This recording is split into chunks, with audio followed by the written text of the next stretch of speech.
سرویس MVM X22 پرو رو داریم تو مجموعه که روغن که برای این ماشین تعریف شده روغن، ببینید طبق دفترچه، خب روغن 5C تعریف شده.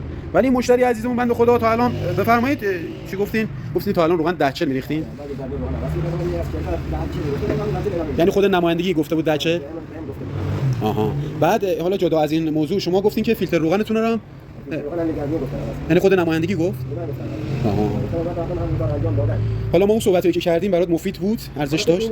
مدرکی که شما رو کردی اصلا دفترچه من متوجه نشده بودم تا به حال. الان دیگه نمیاد که دیگه منو به شک بندازه. آره دیگه اینجا ببین براش تعریف شده 5C و 540. ببین اینجا هم ببین بچه‌ها اینجا هم گفته روغن و فیلتر روغن باید همزمان تعویض شود. در صورتی که متاسفانه نمایندگی این دوستمون گفته بودن که آقا فیلتر روغن یکی در میون به روغن 1040 براش پیشنهاد داده بودن که متاسفانه اینجوری دیگه. آقا سعی کنید برای سرویس‌های دوره‌ای ماشیناتون جای مطمئن ببرید که سواد کارشو داشته باشه که ماشینتون به مشکل نخوره.